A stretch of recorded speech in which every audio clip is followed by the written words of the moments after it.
Mr. Nosey liked to know about everything that was going on. He was always poking his nose into other people's business.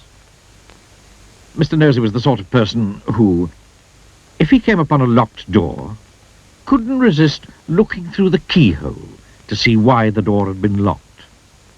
Mr. Nosey was the sort of person who, if he found an unopened letter addressed to somebody else, would simply have to open it to find out what was inside. Mr. Nosey was the sort of person who, if he was sitting reading his paper on a train, would much rather read the paper of the person sitting next to him. Naturally, as you might well imagine, Mr. Nosey was not very popular. People did not like the way in which Mr. Nosey would peek and pry into their affairs. They did not like it at all.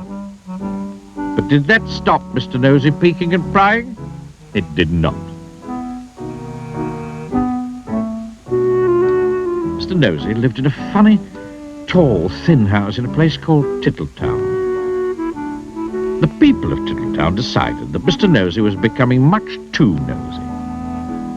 And so they held a meeting to discuss what to do about him. We must find some way of stopping his being so nosy, said old Mr. Chips, the town carpenter. That's right, said Mrs. Washer, who ran the Tittletown laundry. He needs to be taught a lesson. If only we could think of a way to stop him poking his nose into everything, said Mr. Brush, the painter. And then a small smile spread over his face. Listen, he said, grinning. I have a plan. All his friends gathered round to listen to his plan. The following morning, Mr. Nosey was out walking along Tittletown High Street when he heard somebody whistling behind one of the closed doors. I wonder what's going on here, he thought to himself, and tiptoeing up to the door, he quietly opened it and peeped in. Splash went a very wet paintbrush right on the end of Mr. Nosey's nose, covering it with bright red paint. Oh dear, I am so sorry, said Mr. Brush, who was painting the inside of the door. Poor Mr. Nosey had to go straight home and try to remove the red paint, which was very difficult and rather painful. Mr. Brush chuckled to himself. The plan had begun. The following day, Mr. Nosey was walking past the laundry when he heard someone laughing on the other side of the wall. I wonder what's going on here, he thought to himself. And, standing on tiptoe, he looked over the wall. Snap! Went a clothes peg right on the end of Mr. Nosey's nose. Oh dear, oh I am sorry, said Mrs. Washer, who was hanging up clothes on a washing line on the other side of the wall. Poor Mr. Nosey removed the clothes peg and went off down the street feeling extremely sorry for himself and for his poor red nose. Mrs. Washer chuckled to herself. The plan was working.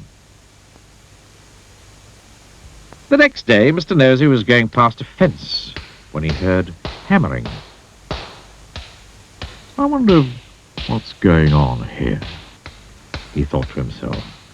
Creeping very quietly to the end of the fence, he peeped round. Bang!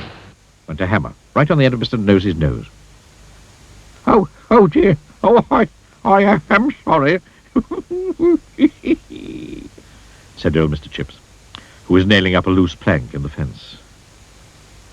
Poor Mr. Nosey had to go home immediately and bandage his poor red sore nose. Mr. Chips grinned a broad grin. The plan was working very well indeed. The following day, Mr. Nosey was walking in the woods when he heard someone sawing wood.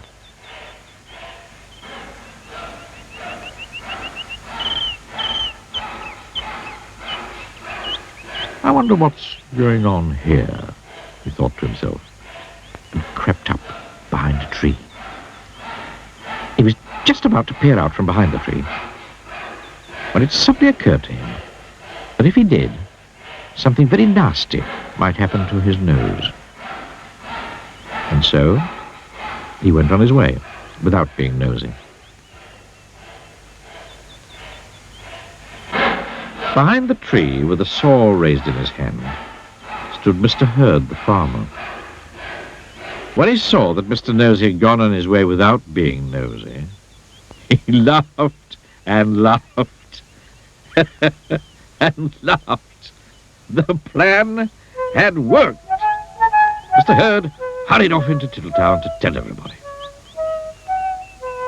The plan really had worked, because after that Mr. Nosey stopped being nosy and soon became very good friends with everybody in Tittletown. And that really is the end of the story, except to say that if you were ever tempted to be as nosy as Mr. Nosey used to be, you'd better expect one thing, a very sore nose.